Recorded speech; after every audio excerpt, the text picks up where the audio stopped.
بسم اللہ الرحمن الرحیم وبابہ ومثل حین قد یرد ذا الباب وهو عند قوم یترد وبابہ ومثل، یہ ہماری کتاب میں واو لکھا ہے، یہ غلط ہے، وبابہ مثل حین قد یرد۔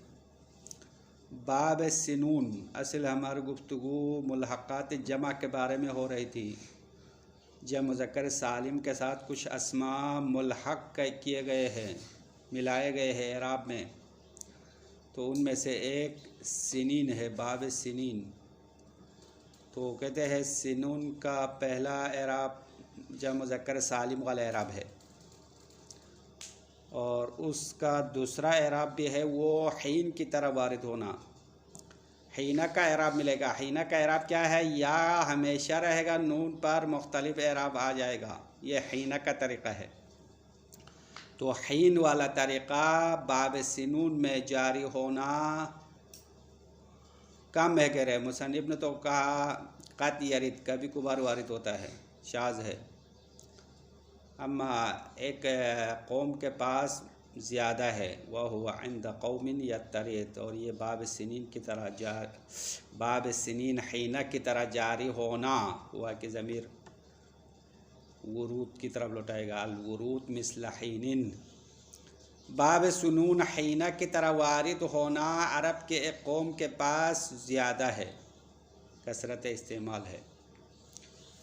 اس کے بعد اگلی گفتگو ہماری چلے گی جب مذکر سالم کے نون کا حرکت کیا ہے، اسی طرح تثنیہ کے نون کو کیا حرکت ملنا چاہیے، کیونکہ نون آخر میں آتا ہے، اور آخر میں جو نون ہے وہ اعراب نہیں ہے۔ اعراب تو تثنیہ میں الف ہے، حالت رفع میں، حالت نصب جری میں یا ہے،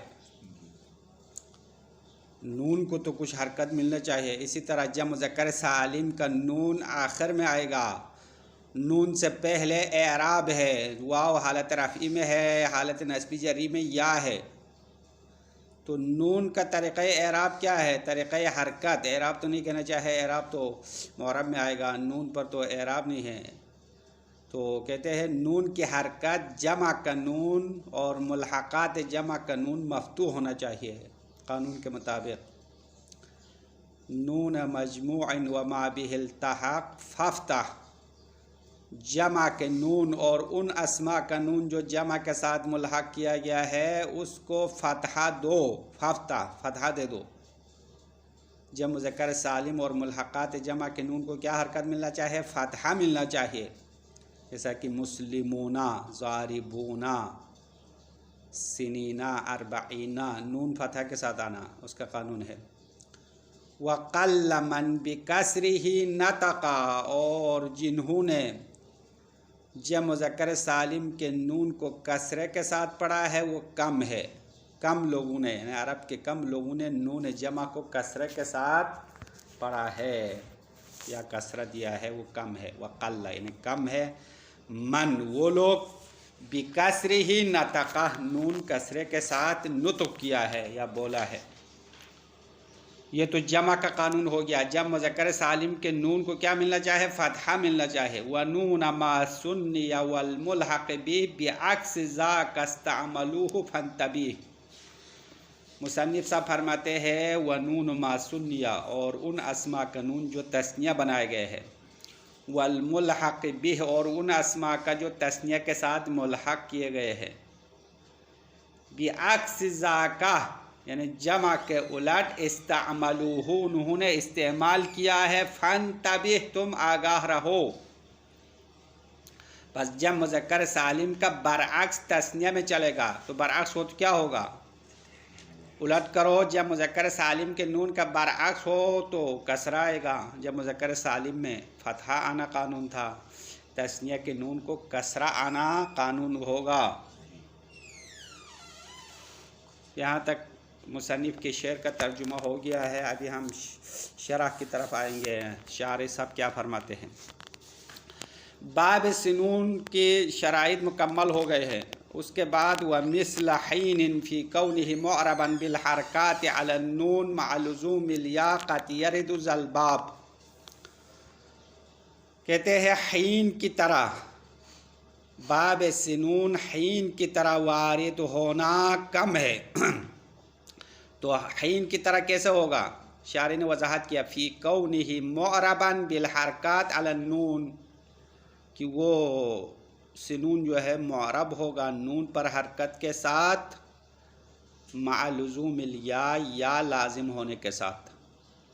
تو حین والا اعراب کیا ہے پتہ چل گیا۔ حین کا اعراب یہ ہے کہ یا برقرار رہے گا تینوں حالتوں میں اور نون پر اعراب آئے گا، حینن حینون حینن ہو جائے گا۔ اسی طرح باب سنون میں بھی سنینن سنینن سنینن ہو جائے گا۔ تو باب سنون حین کی طرح وارد ہوتا ہے، ای باب سنین شذوذن، باب سنون حین کی طرح وارد ہونا شاذ ہے، شاذ ہے یعنی کم ہے، جیسا کہ شاعر کا قول ہے، اس کی مثال دیتے ہیں باب سنین حین کی طرح جاری ہونے کی مثال کا قول ہی، جس طرح شاعر نے کہا دعانی من نجد فإن سنینہ لعبن بنا شیبا وشیبننا مردا۔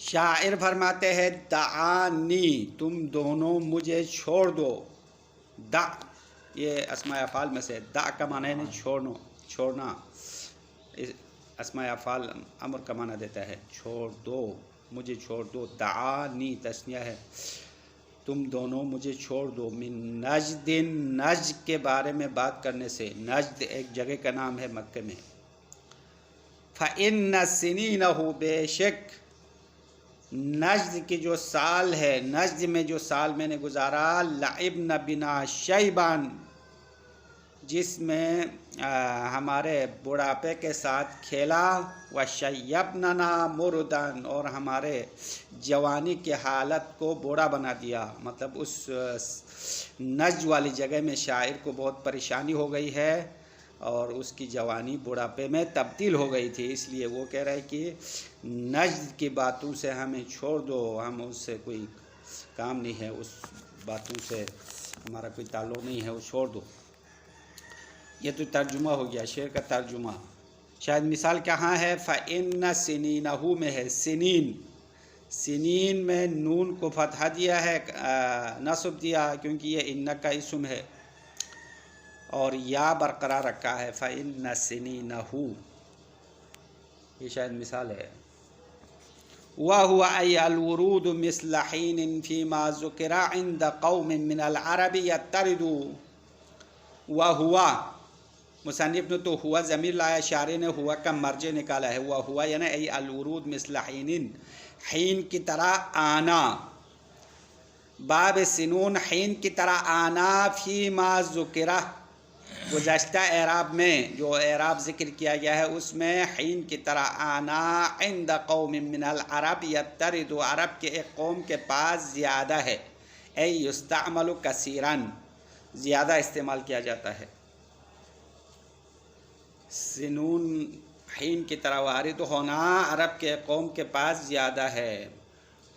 یہاں تک ملحقات جمع کی ساری باتیں ختم ہو گئی ہے۔ اس دن ہم نے خلاصہ بتایا تھا ملحقات جمع مذکر سالم کتنے اسما ہے؟ 7 اسما ذکر کیا تھا، آخر میں باب سنون لائے ہے۔ اس کے بعد ایک قانون کلی نون تثنیہ اور نون جمع کے بارے میں فرماتے ہیں، وَنُونَ مَجْمُوعٍ وَمَا بِهِ الْتَحَقَ فَافْتَحْ، جمع کا نون اور جمع کے ملحقات کے نون کو فتحہ دے دو۔ کیوں فتحہ کیوں ملے گا؟ جمع کے نون کو فتحہ کیوں دے گا؟ وجہ بتا رہے، لِأَنَّ الْجَمْعَ ثَقِيلٌ وَالْفَتْحَ خَفِيفٌ، کیونکہ جمع سنگین ہے، ثقیل یعنی باری ہے، جمع باری ہے، والفتحہ خفیفٌ، اور فتحہ ہلکا ہے، فتعادلا، تو ایک سنگین اور ایک ہلکا ملے تو برابر ہو جائے گا، تعادل یعنی تعادل، تعادل برابری۔ حرکتوں میں سے فتحہ سب سے ہلکا حرکت ہے اور جمع جو ہے باری ہے، کیونکہ جمع میں 3 تکرار ہوتے ہیں نا، مفرد کو 3 تکرار کر کے جمع بنانا ہے، تو جمع ہم معنی کے لحاظ سے، ہم الفاظ کے لحاظ سے تھوڑا سنگین ہے، تو جمع کے نون کو فتحہ کیوں دینا چاہے؟ وجہ یہ ہے کیونکہ جمع ثقیل ہے اور فتحہ خفیف ہے، دونوں برابر ہو جائے گا۔ وقل من بکسرہ نطقا، اور جنہوں نے جمع کے نون کو فتحہ دے کر پڑھا ہے وہ کم ہے، یعنی کم لوگوں نے جمع مذکر سالم کے نون کو کسرہ کے ساتھ پڑھا ہے۔ مثال دیتے ہیں وَمَاذَا يَبْتَغِ الشُّعَرَاءُ مِنِّي وَقَدْ جَاوَزْتُ حَدَّ الْأَرْبَعِينِ۔ شاعر فرماتے ہیں وَمَاذَا يَبْتَغِ الشُّعَرَاءُ، شاعر لوگ مجھ سے کیا چاہتے ہیں۔ شعر کا ترجمہ کر رہا ہوں، یہ پنکھا تھوڑا کم کرو، اس کی آواز تیز آ رہی ہے۔ وَمَاذَا يَبْتَغِي الشُّعَرَاءُ مِنِّي، شاعر لوگ مجھ سے کیا چاہتے ہیں۔ وَقَدْ جَاوَزْتُ حَدَّ الْأَرْبَعِينِ، بے شک میں نے 40 سال کی حد عبور کیا ہے، پار کیا ہے، یعنی میری عمر 40 سال سے بڑھ گئی ہے۔ تو 40 سال سے بڑھنے کے بعد انسان بڑھاپے کی طرف جائے گا، پھر جوانی کی جو نشاط ہے وہ برقرار نہیں رہے گی۔ تو شاعر فرماتے ہیں کہ شعراء مجھ سے کیا چاہتے ہیں، بے شک میں نے 40 سال عبور کیا، 40 سال کے حد پار کیا ہے۔ اب شاید مثال حد الاربعین میں ہے، اربعینی، اربعین کیا ہے، ملحقات جمع ہے، 20 اور باب 20 ہے اربعون۔ تو اربعین حالت جری میں ہے، یا تو اس کا اعراب ہے، نون کو کیا ملنا چاہیے تھا، قانون کے مطابق اربعین کہنا چاہیے تھا، وقد جاوزت حد الاربعین، لیکن شاعر نے اربعینی پڑھا ہے، نون کو کسرہ کیا ہے۔ شاید مثال واضح ہوا یا نہیں ہوا؟ ہاں، کچھ حضرات کو ابھی تک پتہ نہیں کہاں سے پڑھ رہا ہے، ہاں لین بھی پتہ نہیں چل رہا۔ ہاں، قال فی شرح الکافیۃ وہو لغۃ، مصنف نے کتاب شرح کافیہ میں کہا وہو لغۃ، یعنی کسرت دینا بھی ایک لغت ہے، ایک زبان ہے یا ایک بولی ہے، کیونکہ ہر زبان میں مختلف بولنے کا انداز ہوتا ہے نا، اس کو بولی کہتے ہیں۔ مثال آپ کی پشتو میں بھی مختلف علاقوں میں الگ الگ طریقے سے بولتے ہیں، نہیں بولتے ہیں، ایک شکل کا تو نہیں ہے نا، پشتو تو ایک زبان ہے لیکن پرچنار والے الگ انداز میں بولتے ہیں، پشاور والے الگ بولتے ہیں، اسی طرح ہر زبان میں الگ الگ علاقوں میں الگ بولی ہوتی ہے، بولنے کا انداز۔ تو عربی بھی ایک وسیع زبان ہے اور ہر علاقے میں الگ الگ انداز میں بولتے ہیں، مثلا حجاز والے الگ انداز میں بولتے ہیں، عراق والے الگ بولتے ہیں۔ تو کہتے ہیں کہ نون جمع کو کسرت دینا بھی ایک بولی ہے، یعنی بولنے کا انداز ہے۔ لغت کا معنی ایک تو زبان ہوتا ہے، تو یہ الگ زبان تو نہیں ہے، وہ تو عربی ہے نا، عربی تو ایک زبان ہے، اما لغت کا مطلب کیا ہوگا، ایک انداز ہے، بولنے کا انداز، اس کو اردو میں کیا کہتے ہیں، بولی کہتے ہیں، ایک بولی ہے۔ تو جمع مذکر سالم کے نون کا قانون آپ کو بتا دیا، اصل قانون کے مطابق فتحہ آنا چاہے، کسرے کے ساتھ پڑھنا کم ہے۔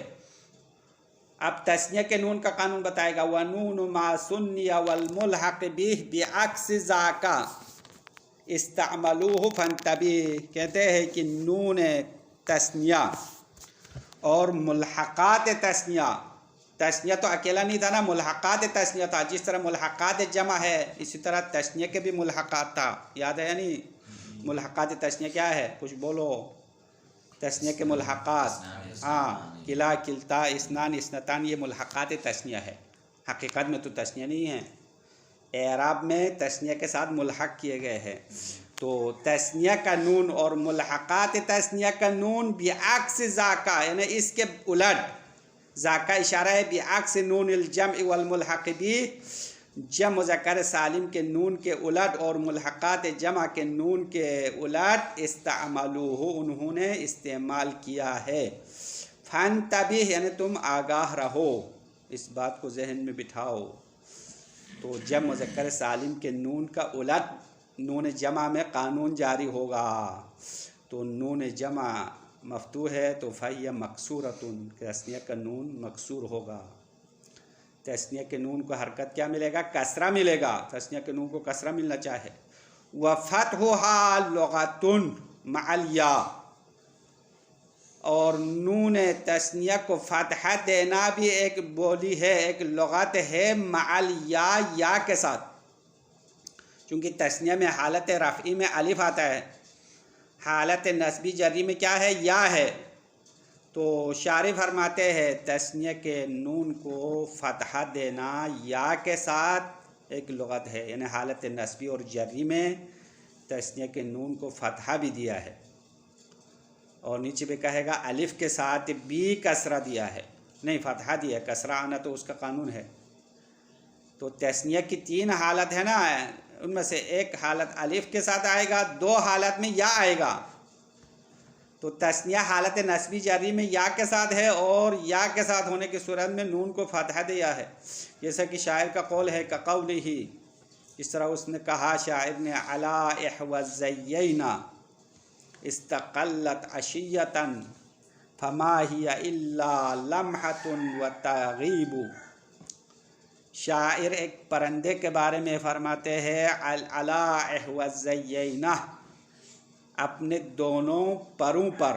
احو الزین یہ تثنیہ ہے، احو الزی کا معنی ہے ہلکی چیز، یہاں مراد اس کا پر ہے، مراد ہے پرندے کا پر. تو پرندہ اپنے دونوں پروں پر استقلت عشیۃً شام کے وقت پرواز کیا.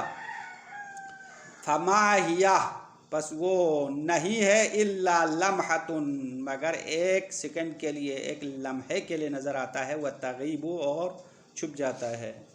وہ پرندہ تیز پرواز کرنے والا ہے، آپ نے دیکھنا ہو تو ایک لمحہ نظر آئے گا، ایک لمحہ یعنی ایک سیکنڈ نظر آئے گا، پھر وہ غائب ہو جائے گا.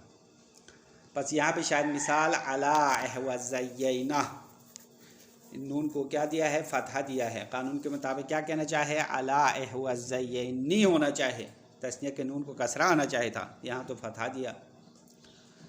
تو یا کے ساتھ فتحہ آیا ہے. وَمَعَ الْأَلِفِ، اور الف کے ساتھ بھی نون کو فتحہ دیا ہے، یعنی تثنیہ حالت رفعی میں الف کے ساتھ آئے گا. اصل اعراب اس کا کیا ہے؟ الف ہے، الف ہے، الف کے بعد نون کو فتحہ دینا بھی کلام عرب میں موجود ہے. کما ہوا ظاہر و عبارت المصنف، جس طرح مصنف کی عبارت کا ظاہر یہی ہے. اب یہاں پہ سوال ہے بھائی، مصنف کی عبارت سے کہاں سے سمجھ میں آتا ہے کہ تثنیہ حالت الف میں بھی کسرہ فتحہ آئے گا؟ مصنف کی عبارت دوبارہ ریپیٹ کرنا پڑے گا. مصنف نے کیا کہا؟ وَنُونَ مَا سُنِّيَ وَالْمُلْحَقِ بِهِ بِعَكْسِ ذَاكَ، بعکسی اس لفظ میں معنی ہے.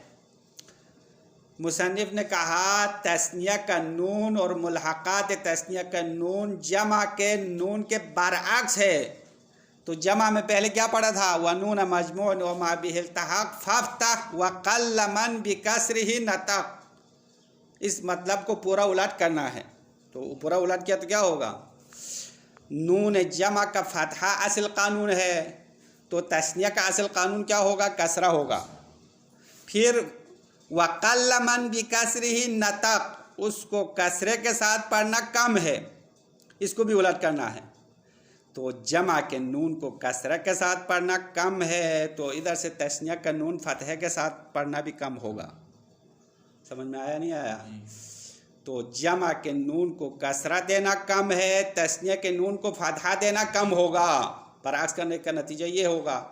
اور پھر تثنیہ کے نون کو کب فتحہ دینا ہے اس کے بارے میں مصنف نے تو واضح نہیں کیا، بعکس ذاک کہا. تو اس میں تینوں حالت شامل ہوگی، حالت رفعی، نسبی، جری، سب حالت میں تثنیہ کے نون کو فتحہ دینا کم ہونا مصنف کی عبارت سے ظاہر ہوتا ہے. مصنف کی عبارت میں تو یہ نہیں کہا کہ تثنیہ کا نون یا کے ساتھ فتحہ آئے گا، یہ صرف نہیں کہا ہے، بلکہ بعکس ذاک کہا، یعنی اس کا الٹ چلے گا. الٹ چلنے کا مطلب یہ ہوگا حالت رفعی میں بھی تثنیہ کے نون کو فتحہ دینا کم ہوگا الف کے ساتھ، یعنی حالت رفعی میں بھی فتحہ دینا سمجھ میں آئے گا. اسی طرح حالت جری نسبی یا کے ساتھ بھی فتحہ دینا کم ہونا مصنف کی عبارت سے ظاہر ہو رہا ہے. کچھ سمجھو بھائی، دماغ کو کام میں لاؤ. مصنف کی عبارت سے حالت رفعی میں بھی نون کو فتحہ آنا اسی طرح واضح ہوگا. ابھی ہم نے وضاحت کر لیا آپ کے پاس. کچھ سمجھا یا نہیں سمجھا؟ کما ہوا ظاہر عبارت المصنف، جس طرح مصنف کی عبارت سے یہ بات ظاہر ہو رہی ہے. وَصَرَّحَ بِهِ السَّرَافِي، اور اس بات کی وضاحت کی ہے علامہ سرافی نے. سیرافی بھی علماء نحوین میں سے ایک ہے، اس نے یہ واضح طور پر کہا ہے، تصریح کیا، تصریح کا مطلب یعنی واضح بتانا۔ تو سیرافی نے کیا کہا ہے، تثنیہ حالت رفعی میں بھی نون فتح کے ساتھ پڑھا گیا، حالت جری نصبی میں بھی فتح کے ساتھ پڑھا ہے۔ یہ بات سیرافی نے واضح کہا، مصنف نے واضح طور پر نہیں کہا، بلکہ ظاہر عبارت سے سمجھ میں آتا ہے، اشاروں سے سمجھ میں آتا ہے۔ اب تثنیہ حالت رفعی میں نون فتح کے ساتھ پڑھنے کی مثال یہ بھی شاعر کا قول ہے، کقولہ، جس طرح شاعر نے کہا، اعرف منها الانف والعینان ومن خرین اشبہ ظبیانا۔ اعرف منها، میں اس عورت سے جانتا ہوں، الانف والعینان، اس کی ناک اور دونوں آنکھوں کو، ہاں اس کی ناک کو جانتا ہوں اور دو آنکھوں کو میں جانتا ہوں۔ وَمِن خَرَيْنِ، اور اس کی دو پلکیں، اشبہ ظبیانا، ہرن کی طرح ہے، ہرن کے ساتھ شبیہ ہے۔ ترجمہ ہے شعر کا، شاید مثال العینان میں ہے، عینان تثنیہ ہے عین کا، عین مفرد ہے، تثنیہ کیا آتا ہے عینان، عینانی کہنا چاہیے نا، قانون کے مطابق تثنیہ کے نون کو کیا ملنا چاہیے، قانون کسرہ ملنا چاہیے، یہاں تو فتحہ دیا ہے، عینانہ پڑا ہے۔ شاید مثال سمجھ میں آیا۔ وجاء ضمها، آخر میں کہہ رہے کہ تثنیہ کے نون کا ضمہ بھی آیا ہے۔ اب تو تینوں حرکتیں آ گئی، فتحہ بھی آیا، کسرہ بھی آیا، ضمہ بھی آیا۔ کقولہ، جیسا کہ شاعر کا قول ہے، یہ اس کے لیے بھی مثال لا رہا ہے، تثنیہ کے نون کو ضمہ دے کر بھی، یا ابتا ارقنی القزان فالنوم لا تعلبہ العینان۔ ہاں شاعر کا قول ہے۔ اب یہ کسی عورت نے اپنے باپ سے شکایت کی ہے، یا ابتا، اے میرے باپ، ارقنی القزان، پسوں نے مجھے اذیت دی، فالنوم لا تعلبہ العینان، بس آنکھوں کے ساتھ نیند نے الفت نہیں کی، یعنی رات کو نیند نہیں آئی، رات کو اس کو پسو کاٹتے رہے۔ ہاں ترجمہ یہ ہو گیا، یا ابتا ارقن القزان فالنوم لا تعلبہ العینان۔ شاید مثال کہاں ہے پتہ ہے، العینان میں شاید مثال ہے۔ عینان تثنیہ ہے، حقیقی تثنیہ ہے یا ملحقات ہے؟ عین کا تثنیہ عینان حالت رفعی میں ہے، حقیقی تثنیہ ہے نا، ملحقات نہیں ہے، یہ اصلی تثنیہ ہے۔ عین یعنی آنکھ، عینان دو آنکھ، عین مفرد ہے، عینان تثنیہ ہے، تو اس نون کو ضمہ بھی دیا ہے شاعر نے، فالنوم لا تعلبہ العینان، بس نیند آنکھوں کے ساتھ الفت نہیں کی، یعنی نیند آنکھوں میں نہیں آئی، رات کو اس کو تکلیف ہو گئی ہے اس بیچاری کو۔ اب یہاں بھی شاید مثال تو میں نے بتا دیا، اور جمع اور ملحقات جمع کا قانون بھی بتا دیا، تثنیہ کا نون اور جمع کے نون کا اعراب بھی اور حرکت بھی بتا دیا۔ اب آ جاؤ اعراب نیابتی کے اگلے مورد میں۔ اعراب نیابتی کے ٹوٹل کتنے موارد گنا تھا اس دن یاد ہے؟ 7 موارد گنا تھا۔ اب تک ہم نے کتنا پڑھا؟ اب دوبارہ ریپیٹ کرنا پڑے گا۔ سب سے پہلے اعراب نیابتی کا پہلا مورد کیا تھا؟ اسماء ستہ۔ نمبر 2 کیا تھا؟ تثنیہ، ملحقات تثنیہ اور تثنیہ، یہ دوسرا۔ تیسرا جمع مذکر سالم اور ملحقات جمع، یہ تیسرا ہو گیا۔ ابھی ہم شروع کریں چوتھا، ابھی ٹائم ہے۔ وما بتاء والف قد جمع یکسر فی الجر وفی النصب مع جمع مؤنث سالم، یہ چوتھا مورد ہے اعراب نیابتی کا۔ جمع مؤنث سالم کون سے جمع ہے؟ جس طرح جمع مذکر سالم ہوتا ہے، جمع مؤنث سالم بھی ہوتا ہے۔ تو جمع مؤنث سالم پہلے اس کا بنانے کا طریقہ سمجھو، اس کے بعد اس کا اعراب بتائیں گے ایسا۔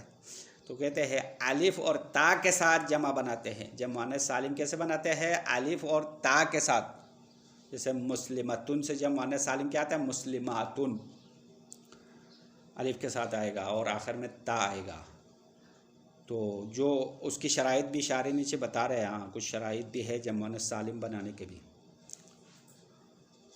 اور اعراب کیا ہے؟ جمع مؤنث سالم میں اعراب حالت رفعی میں اصلی اعراب آئے گا، یعنی اعراب حرکتی ہے. جمع مؤنث سالم حالت رفعی میں رفع ہی آئے گا، جیسا کہ جاءتنی مسلماتن کہیں گے، تا پر رفع آئے گا، اس میں کوئی نیابت نہیں ہے، اصلی اعراب ہے. اما حالت نسبی اور جری دونوں میں کسرہ آئے گا، بس ایک جگہ میں نیابت ہے. ہاں، اس میں دقت کرنے کی بات ہے. جمع مؤنث سالم میں 3 حرکتوں میں سے 2 حرکت اصلی ہے اور ایک جگہ میں نیابت ہے. حالت رفعی میں اصلی اعراب آئے گا، رفع آئے گا. حالت نسبی میں اصلی آئے گا نہیں، حالت نسبی میں نیابتی ہے. حالت نسبی میں اصل میں نصب آنا چاہے لیکن کسرہ آئے گا. اور حالت جری میں کیا ہے؟ نیابت ہے یا اصلی ہے؟ تو کہہ رہے اصلی ہے. بس حالت رفعی اور جری دونوں میں اصلی اعراب آئے گا، فقط حالت نسبی میں نیابت ہے. وہ نیابت کیا ہے؟ حالت نسبی میں فتحے کے بجائے کسرہ آئے گا، یعنی کسرہ علامت نصب قرار پایا ہے. یہ جمع مؤنث سالم کے اعراب نیابتی ہونے کی صورتحال ہے. ہاں، اگر سمجھا ہے تو ہم اوپر مصنف کی شعر کا ترجمہ کریں گے، اس کے بعد باقی متن کی جو عبارات ہے، تفصیلات ہے، وہ انشاءاللہ کل آپ کے لیے بتائیں گے. وما بتاء و الف قد جمع، وما یعنی وہ اسم جو الف اور تا کے ساتھ بے شک جمع بنایا گیا ہے. وما یعنی وہ اسم، یعنی وہ چیز جس کو الف اور تا کے ذریعے سے جمع بنایا گیا ہے. یکسر فی الجر و فی النصب معا، اس کو جر اور نصب دونوں ایک ساتھ کسرہ دیا جائے گا. شعر کا ترجمہ یہ ہے، ہاں مصنف کی شعر کا ترجمہ یہ ہے، یکسر کسرہ دیا جائے گا فی الجر حالت جری میں. تو حالت جری میں ویسے بھی کسرہ آئے گا نا، اس میں تو نیابت نہیں ہے.